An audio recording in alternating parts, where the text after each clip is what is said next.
좋아요와 구독하기는 사랑입니다. 안녕하세요, 부동산입니다.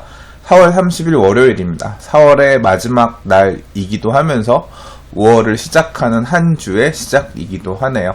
4월은 참 개인적으로는 잔인한 달이었기도 하고 참 여러가지 많은 것을 느낄 수 있었던 그런 한 달이었던 것 같습니다.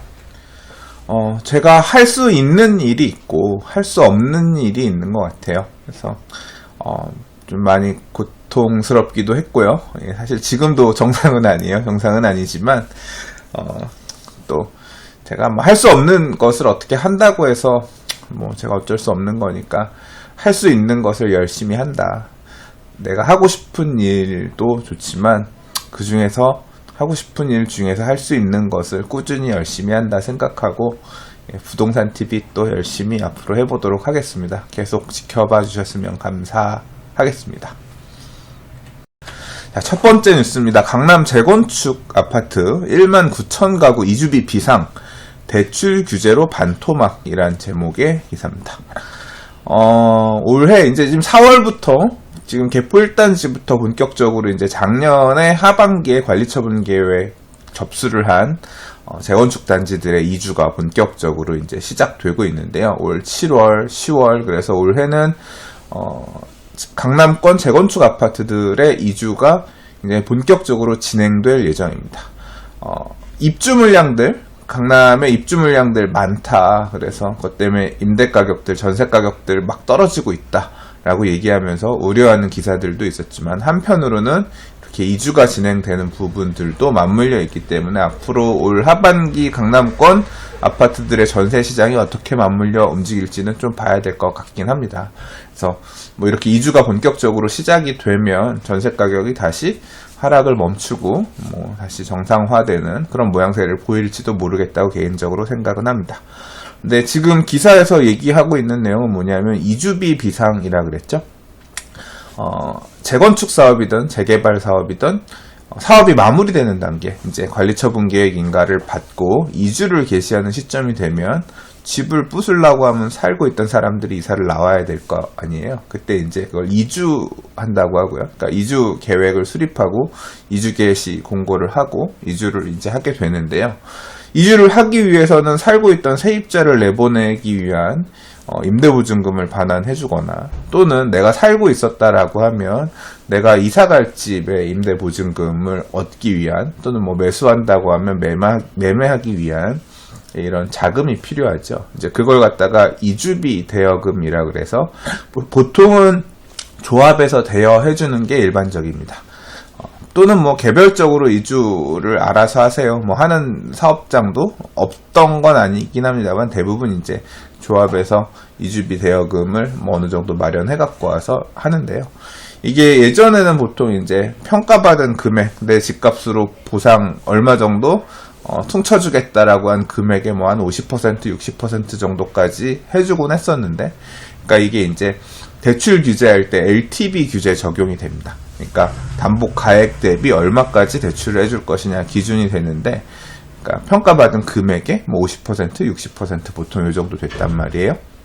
그런데 문제는 작년 파리부동산 대책 이후에 이 LTV 규제가 이주비 대여금에도 동일하게 적용이 되면서 투기지역, 투기가열지구내 LTV 규제가 30%, 40%로 줄어들게 되면서 이주비를 제대로 다 못 받게 된 거죠.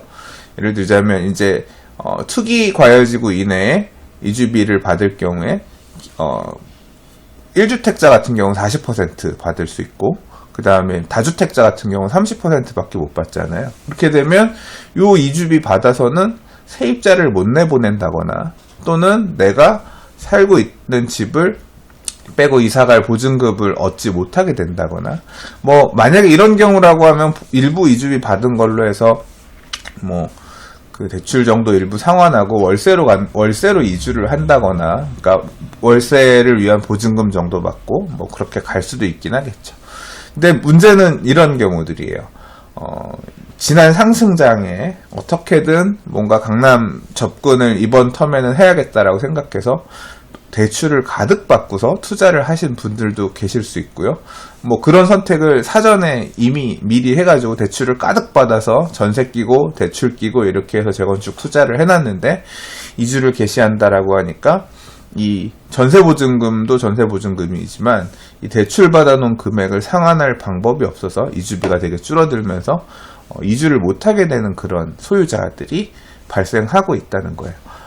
특히 사실 저는 이 과정에서 제일 우려스러운 게 강남구 같은 경우, 강남구 서초구 송파구는 투기지역이에요. 투기지역 같은 경우는 투기지역 내 담보대출 여러 건 취급을 못하도록 되어 있거든요. 그래서 기존에 만약에 내가 다른 아파트에 살고 있으면 다른 강남권 투기지역 안에 다른 주택에 살고 있으면서 대출이 있었는데 이 재건축 단지 안에 있는 이주가 시작이 되면서 여기 이주비를 받으려고 할 때 이 경우는 담보대출 투기지역 안에 대출을 2개 못 받게 되는 규정이 있거든요, 여전히. 그래서 그것 때문에 아예 이주비 자체를 아예 못 받는 경우도 생길 수가 있어요. 기사에서는 DTI, DSR 따져서 이주비를 못 받는 경우도 있다라고 했는데, 제가 알기로 그 작년에 파리 부동산 대책 나올 때는, DTI는 이주비 대출이나 중도금 대출에서 DTI는 안 보겠다라고 했었거든요. 입주 때 잔금으로 전환하는 대출 때는 DTI를 보지만, 이주비 대출에서는 안 보겠다라고 했는데, 아무튼, 이주가 이 대출 금액이 이렇게 줄어들면서 조금 개별 사업, 조합원들마다 좀 만만치 않을 것 같고, 이 재건축 이주가 안 되면 결국 사람들이 계속 살고 있거나 집을 못 부수고 그 안에 묻어 있게 되니까 재건축 사업 추진이 더뎌지겠죠. 이렇게 이주를 못하고 있는 소유자들을 해결해 주기 전까지는 사업이 정체가 될 거란 말이에요. 결국 그러면 시공사, 건설회사든 이주가 돼야지 일반 분양도 하고 사업이 진행이 될 거 아니에요. 그러면 건설회사들이 자체적으로 자금을 마련해 오든 어떻게 하든 해서 이렇게 기존에 있는 소유자들을 내보내기 위해끔 돈을 빌려줘야 될 텐데, 결국 그렇게 외부에서 자금을 끌어오게 되면, 이렇게 외부에서 끌어오는 자금은 이주비 이자 같은 경우는 일종의 담보대출 성격이기 때문에 금리가 좀 저렴하지만, 외부에서 사업비 대출을 일으켜 갖고 와서 대여를 해주게 되면 그 이자는 되게 비싸거든요. 그럼 그렇게 비싼 이자는 결국 사업비에 녹아서 붙거나 뭐 할 수 있겠죠. 그러면 결국 사업비가 늘어나고 그러면 공급 가격이 늘어나는 역할이 될 수도 있고요. 건설회사 입장에서도 사업비 대여금 자체가 이렇게 커지고 무거워지게 되면 회사 입장에서도 부채가 이렇게 크다는 건 되게 문제겠죠. 그러면 결국 이 일종의 건설회사의 신용이 아무래도 나빠지게 되는 거니까, 재건축 단지들 몇 개 이런 식으로 사업비 대여해주고 나면 건설회사도 추가적으로 정비사업, 이런 재개발 사업이나 재건축 사업에 돈을 대여해줄 수 있을 만한 여력이 많이 줄어들 겁니다. 그렇게 되면 어떻게 되겠어요? 다른 정비사업 가는 데들은 일단 우리 사업비 대여해주기 어려우니까 여기 끝나면 빌려줄게요, 이런 식으로 해서 밀릴 수도 있고, 전체적으로 공급 물량이 축소되는 데에 영향을 끼칠 수도 있겠다, 그런 생각까지도 들더라고요. 제 개인적인 생각은 그렇습니다. 아예 재건축 사업을 안 하기로 결정했거나 재개발 사업을 안 하기로 결정했다라고 하면 그런 경우는 뭐 대출을 잠그든 뭐 어쩌든 안 하는 거니까 그렇지만, 이렇게 관리처분계획 인가까지 받고 이주를 시작해서 사업을 가기로 결정해준 단지라고 하면 이런 식으로 규제를 해서 좀 사업비가 늘어나게끔 하는 구조를 만드는 거는 좀 원래 이 취지하고는 좀 맞지 않는 거 아닌가 개인적으로 생각합니다. 그래서 이주에 한해서는 LTV를 좀 풀어서 이주가 좀 원활하게 진행될 수 있게끔 이렇게 해주는 게 주택 공급을 어느 정도 풀어주는 측면에서 바람직하지 않겠냐. 새로 구역 지정을 하라는 것도 아니고 이미 막바지까지 와서 다 가는 데들이 이 이주비 때문에 사업비가 늘어나고 이게 분양가에 고스란히 반영되는 구조가 된다라고 하면 조금 큰 그림에서 볼 때는 약간 아니지 않나. 조금 융통성을 발휘해줬으면 좋겠다, 금융위원회에서. 그래서 이 규제는 좀 풀어줬으면 좋겠다라는 바람입니다. 자, 두 번째 뉴스입니다. 고수익 보장한다더니 뇌관 터진 분양형 호텔. 제가 분양형 호텔 관련해서는 부동산 뉴스 읽으면서 여러 번 읽었던 것 같아요. 자, 하나의 일단 실패 사례, 좀 망가진 사례에 대한 사례를 쭉 정리한 건데요. 기사를 조금 잠깐 읽어볼게요. 어떤 28년의 공직 생활을 마친 어떤 분이 제주도에서 노후를 보낼 계획으로 분양형 호텔에 투자를 했는데, 분양형 호텔이란 호텔 객실을 아파트처럼 투자자에게 분양한 후에 객실별 소유권은 투자자가 갖는 수익형 부동산인데, 대신 이렇게 소유한 사람들로부터 임대를 얻어서, 또는 이제 우리가 위탁 관리를 해서 발생되는 수익을 발생되는 수익 중에서 위탁 운영사가 일부 가져가고 나머지는 이제 분양받은 분들한테 돌려주겠다라고 하는 일종의 수익형 상품이고, 그 다음에 분양받으면 10년 동안 수익을 보장받을 수 있다라고 이런 식으로 홍보를 해서, 그 말이 맞는 것 같아서, 좋은 것 같아서, 또 제주도가 핫하기도 했고, 그리고 일단 계약금만 받으면 나머지 대출 이런 부분에서도 알선해주고 했기 때문에 좀 부담이 적어서 계약을 했는데, 지금 보면 뇌관이 터졌다, 뭔가 안 좋게 결론이 난 것 같죠. 제목에서처럼 뇌관이 터졌다라는 표현이니까 뭔가 되게 잘 안 되는 거겠죠. 예. 여러 가지 형태로 좀 문제가 생기나 봐요. 일단 집을 짓는 과정에서 제대로 다 짓지 못하고 건설회사가 변경된다든가 운영 대행사가 바뀐다든가 이제 그런 사례도 있는 것 같고요. 그리고 이제 가장 많이 나타나는 사례가 호텔 운영이 생각처럼 잘 되지 않아서 약속했던 수익률을 지켜주지 못한다거나, 이게 이 부동산, 예를 들어 집이라고 하면 그냥 집이니까 갖고 있으면, 내가 소유하고 있으면 내 맘대로 그냥 세를 놓든 월세를 좀 싸게 놓든 어떻게 놓든 이렇게 해서 수요가 있는 지역이라고 하면 놓을 수 있겠지만, 호텔은 그런 게 아니라 서비스가 붙어야 되는 거잖아요. 객실을 관리한다거나 호텔 관리를 한다거나 계속 홍보를 해가지고 그 관광객들이 오게끔 한다거나, 그러니까 말 그대로 가만히 냅둬도 비용이 굉장히 많이 발생하는 형태의 부동산이거든요. 그러니까 결국은 운영을 하기 위해서는 계속 지속적으로 비용이 들고요. 일반적인 부동산하고는 조금 다르죠. 그래서 이 부분을 되게 인지를 해야 되는데, 잘 인지를 못하고 계시는 경우들이 많은 것 같아요. 그러니까 되게 일단 분양만 받아놓으면 잘 굴러가겠지, 호텔 영업이 잘 되겠지, 호텔의 숙박비가 아무래도 주택의 어떤 거주 비용보다는 높기 때문에 그런 운영 비용을 제하더라도 크게 이윤이 나겠지라고 좀 생각을 하시면서 접근을 했다가 조금 곤란한 상황들이 발생하신 것 같아요. 제가 경험적으로 보면 이게 보통 이 관광 호텔, 이런 분양형 호텔이 되게 이슈를 타면서 많이 지어지기 시작했던 게 2010년 이후인 것 같아요. 그래서 과거에 오피스텔 형태를 분양했던 데들이 이런 식으로 사업 계획을 바꿔서 분양형 호텔로 분양을 하게 되면 수익률이 훨씬 높아져서 훨씬 이 분양받는 사람들한테 수익률이 높게 이득을 줄 수 있을 것 같다라는 식으로 바뀌어가지고 되게 공격적으로 많이, 지역도 여긴 지금 제주도지만 서울 안에서도 굉장히 많이 이런 식으로 공급했던 걸로 알고 있거든요. 근데 그렇게 했던 데들이 이렇게 좋은 결과만은 보이지 않는 것 같고요. 그러다 보니까 이제 분양형 호텔 특별법을 제정해달라는 형태의 청와대 청원들이라든가, 이 분양형 호텔에 대한 어떤 좋지 않은 결과에 따라서 이걸 좀 제재를 해달라고 하는 그런 요청들이 지금 발생하고 있는 것 같습니다. 규제를 좀 해달라고. 수익형 부동산에 대한 투자는 정말로 항상 보수적으로 하셔야 되는 게 첫 번째입니다.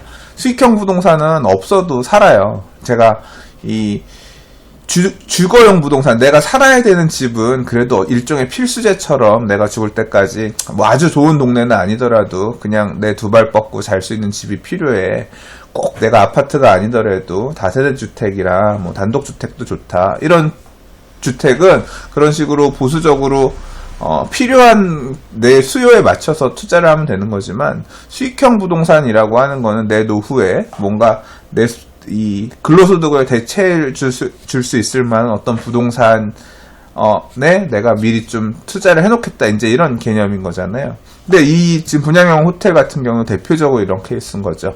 내가 호텔 영업을 할 수 없는데 내가 일부 호텔의 호실을 들고 있으면 다른 호텔 영업을 굉장히 잘해주는 업체가 와서 돈 벌어가지고 나한테 갖다 줄 거야. 이런 식으로 생각을 하는 거죠. 근데 이 어떤 그 판단의 가장 큰 문제는 뭐냐면 이 호텔이 어떻게 운영을 하면 얼마의 수익을 내고 얼마의 운영비를 빼고 나한테 내 몫으로 나올 것이냐에 대한 그 판단을 내가 진지하게 할 수 없다는 거예요. 왜? 내가 호텔업이나 이런 거에 대해서 잘 모르니까. 무지한 상황에서 그냥 홍보하는 사람들의 얘기를 온건히 다 들었기 때문에 실패가 발생할 수 있는 가능성이 크다는 거거든요.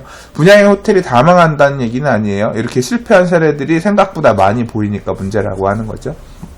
상가투자도 마찬가지예요. 상가투자 같은 수익형 부동산도 상가 분양하는 사람들이 여기에 상가는 목이 좋고 좋아질 거기 때문에 이 정도 임대료는 문제 없습니다 라고 생각해서 그래 되겠지라고 사람들이 쉽게 투자를 하는 경향들이 있지만 상가도 결국은 이 정도 입지에서 이 정도 면적에서 낼 수 있는 상가 영업할 수 있는 업종, 세입자가 그리고 그 업종이 부담할 수 있는 하루에 일 매출이 어느 정도면 수익이 얼마면 그래서 월세가 어느 정도까지 되면 들어올 수 있다라고 하는 어떤 그런 계산에 따라서 상가의 가치라든가 이런 걸 보고 상가 투자를 하셔야 되는데 그냥 그런 내용이 없이 섣불리 상가 분양을 이 정도 목이면 이 정도 면적이면 이 정도 월세 되는 세입자 나와요. 뭐 이런 식으로 일단 시행 논리 중심으로 접근을 하시다 보니까 상가 투자도 좀 실패하는 경우들이 있거든요. 사실 상가 투자 잘 하시는 분들은 그런 공격적인 분들보다는 이 정도 면적, 이 정도 입지에서 2월세를 낼 수 있는 임차인을 구할 수 있어, 없어를 판단할 수 있는 세입자분들, 그러니까 장사하시는 분들이 오히려 상가 투자도 더 잘하시고 그런 쪽에서 출발하시는 분들이 상가 투자도 더 잘하시죠. 왜냐하면 많이 해봤고 장사를 해봤기 때문에 그런 부분들을 잘 아니까. 잘 모르겠으면 수익형 부동산 투자는 사실 안 하면 돼요. 안 하면 잃지는 않으니까. 그리고 또 이 사례에서처럼 레버리지 대출을 껴서 투자를 했다가 이도저도 안 되면 그 발생하는 금융 비용 때문에 녹아내린다고 하죠. 이제 그런 결과들도 있을 수 있기 때문에 좀 조심하셔라. 계속 조심해서 짚어야 되는 부분인 것 같아서. 사실 이 기사도 제가 참여하고 있는 어떤 단톡방에 있는 분이 되게 고통받고 계시면서 얘기를 하시더라고요. 그래서 그분이 사실 이 기사를 이제 공유해 주신 걸 보고서 아 그래 한번 또 얘기해보자 싶어서 길게 얘기를 해봤습니다. 자, 좀 전에 이제 강남 재건축 이주와 관련된 기사를 하나 읽어봤는데요. 이번 기사는 세입자 없다, 집 안 팔렸다, 서울 입주대란 오나라는 제목의 기사입니다.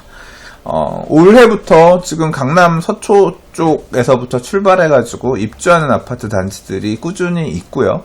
제가 아는 지지난주에 고등학교, 대학교 선배 형을 오랜만에 만났어요. 대학교 1학년, 군대 가고 나서부터 못 봤으니까, 진짜 오랜만에 그 선배를 만났는데, 이제 그 선배가 서초동에 있는 모 입주한 아파트, 이제 부모님이 갖고 계신데, 새가 안 나간다고, 걱정된다고, 이제 술 한잔 먹으면서 그런 얘기를 한참 했거든요.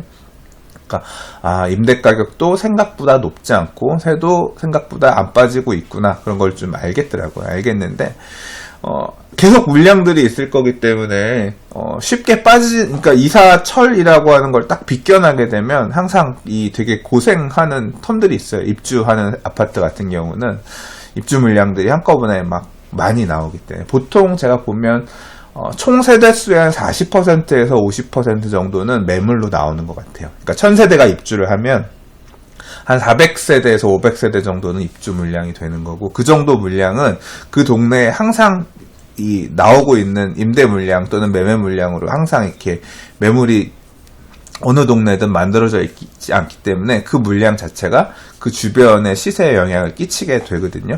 근데 이제 그런 단지들이 앞으로 강남권역에서 계속 있기 때문에 임대 가격이 계속 불안할 수 있을 거다. 제 기사를 뭐 항상 읽지는 않지만 송파구 같은 경우 뭐 헬리오시티가 올 12월 달 입주 예정인데 벌써부터 뭐 송파구 아파트의 전세 가격을 크게 흔들고 있다. 이제 그런 기사들이 계속 나오긴 했었죠. 이제 그런데 기사에서 보면 그래요. 뭐 꼭 비단 이 강남의 아파트뿐 아니라 강북의 재개발 아파트들 같은 경우도 입주 지정 기간이라 그래서 보통 한 달에서 2달 정도 기간을 정해주고 그 기간 안에 입주를 하세요라고 하는데, 입주 기간이 다 도래하는데도 불구하고 지금 뭐 입주를 못 채우고 있는 조합원들이 되게 많다. 그래서 뭔가 구제책을 필요로 하다 요청을 해서 입주기간 연장해달라고 요청을 해서 입주기간을 조합에서 뭐 늘려주는 그런 상황들이 나온다고 해요. 이 서울 같은 경우는 한 달, 2달이지만 제가 보면 이렇게 입주 물량이 계속 이어지는 신도시 이런 데 있잖아요. 그런 데 같은 경우는 막 입주 기간을 6개월씩 주기도 하고 하더라고요. 그렇게 해서 일단 이게 입주 기간이 지나고 나면 그 입주 날짜 이후부터는 이제 연체이자라 그래서 중도금 대출금도 상환해야 되고 잔금도 납부를 해야 되는데, 그거 납부하지 않은 거에 대해서 연체이자가 발생하고 그 연체이자가 굉장히 크거든요. 굉장히 커요. 연체이자는 일반 중도금 대출 이자에 비해서. 그래서 그러면 사실 잔금을 못 낸 이 소유자들 입장에서 굉장히 고통스럽거든요. 그러니까 그걸 좀 늘려달라고 요청을 하는 건데, 그런 지금 분쟁들이 서울시 안에 곳곳에서 지금 있는 상황이다라고 하는 겁니다.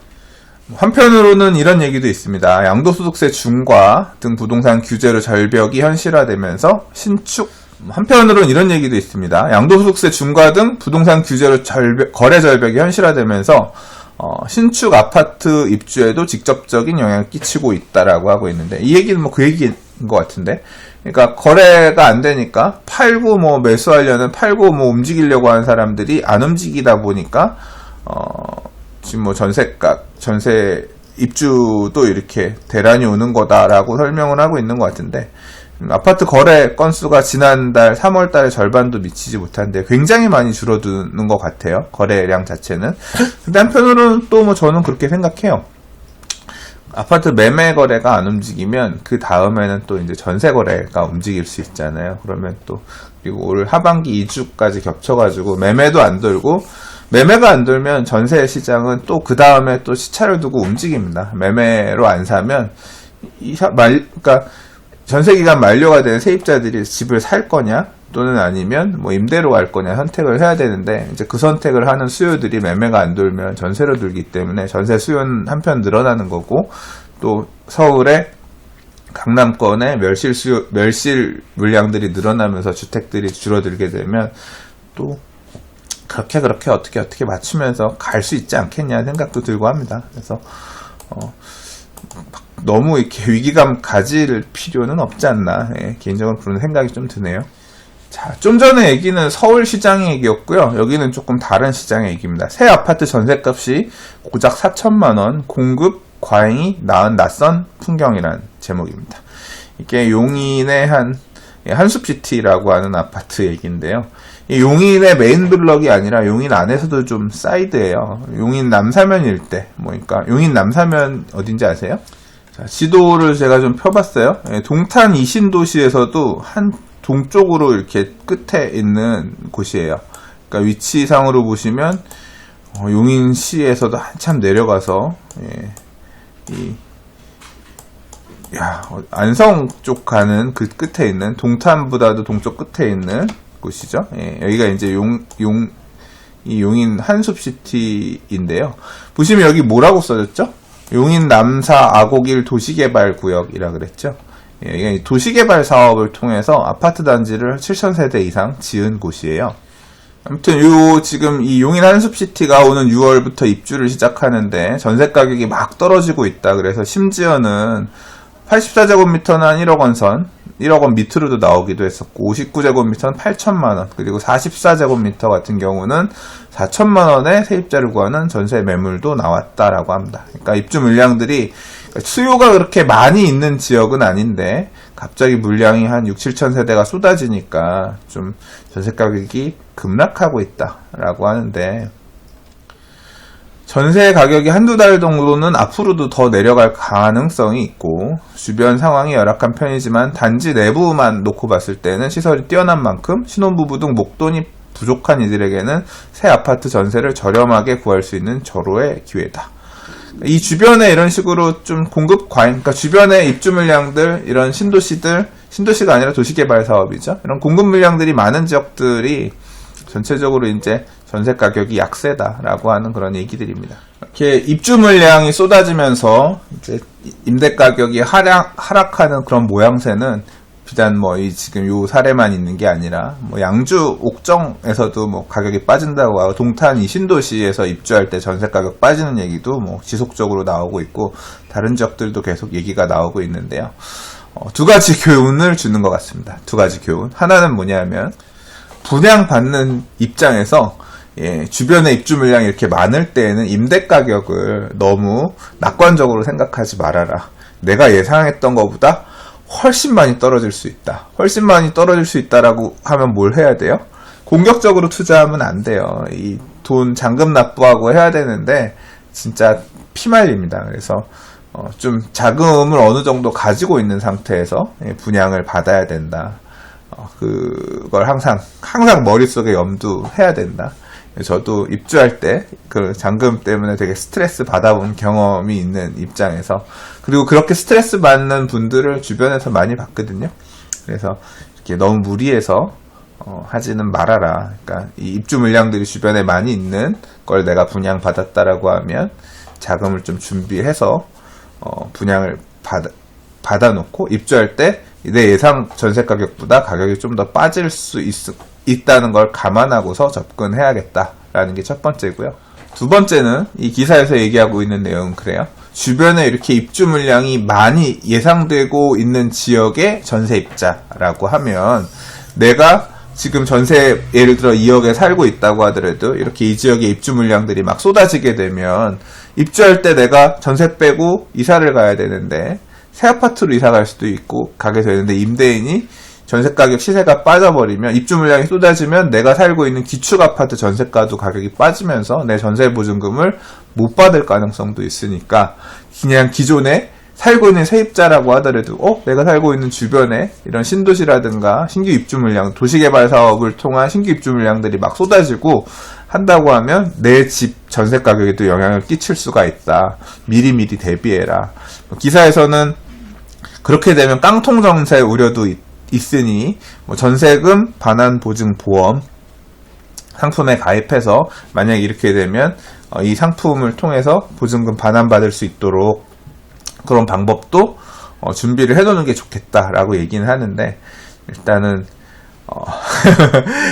가입 잘 안 하잖아요. 고려해야 될 부분인 것 같아요. 이렇게 물량들이 많을 경우에는 그 두 가지 정도를 생각할 수 있겠습니다. 하나 더 조금 추가를 하자면, 내가 집을 구하는 세입자 입장이라고 하면 너무 초반에 들어가서 그냥 전세 가격 보고 덜컥고 하지 마시고, 이것도 지금 물량이 많으면 많을수록 진짜 물량이 누적되어 있는 물량이 쌓이면 쌓일수록 전세 가격은 또 계속 이후 가서도 빠지기도 하거든요. 그래서 그건 이제 사실 100%는 아닙니다만 너무 성급하게 가서 비싼 금액의 전세 계약은 하지 않는 게 좋다.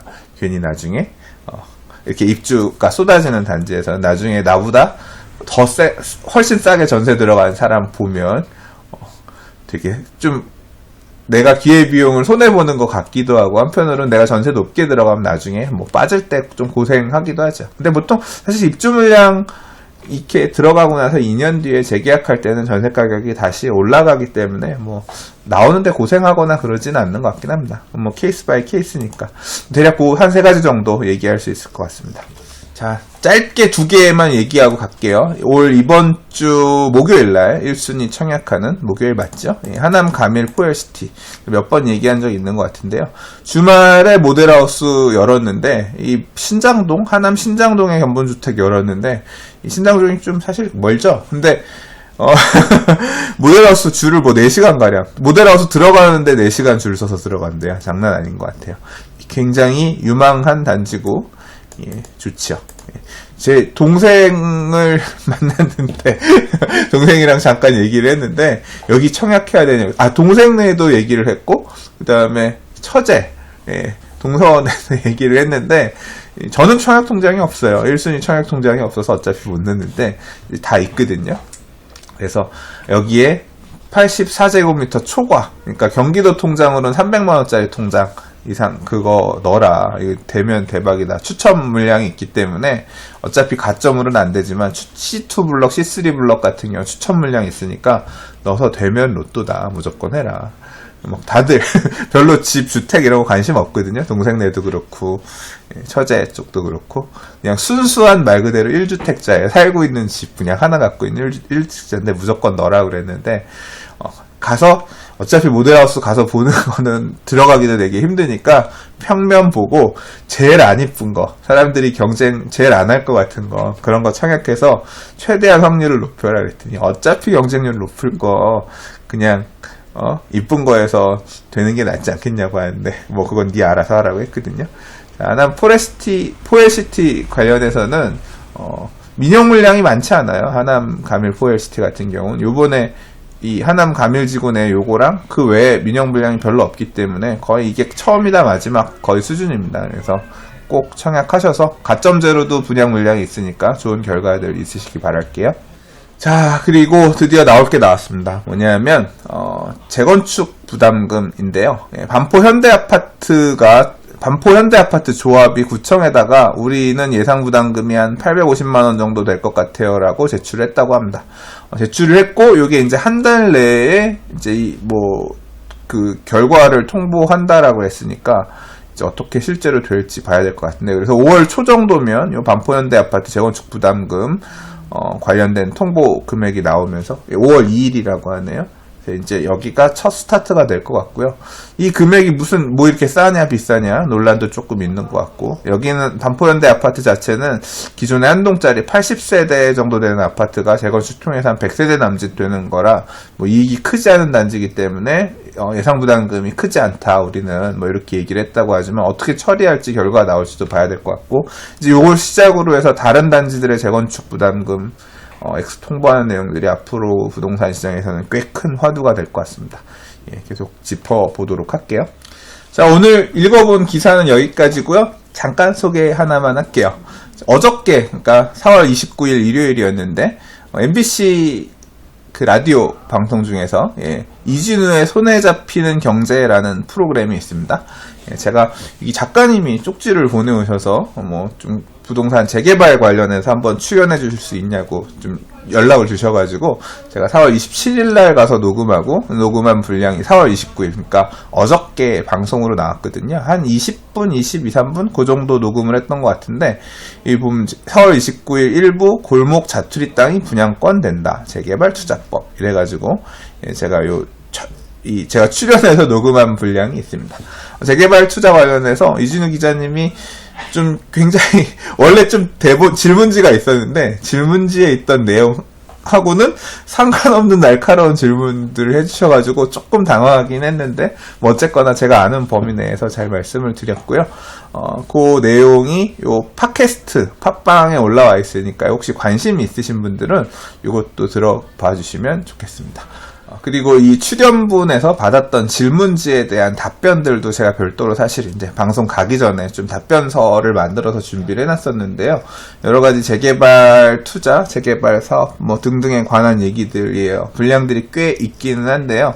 혹시 관심 있으실 분들 계실지 몰라서 제가 요 유튜브 영상 끝에다가 요 내용도 포함을 해놓도록 하겠습니다. 관심 있으신 분들 봐주시면 좋을 것 같아요. 자, 오늘 준비한 뉴스는 여기까지입니다. 4월 말 뉴스는 이걸로 정리하고요. 내일 이제 5월 첫날이죠. 5월의 첫 뉴스로 인사드리도록 하겠습니다. 오늘도 봐주셔서 감사합니다. 좋아요와 구독하기는 사랑입니다. 감사합니다. 부동산이었습니다.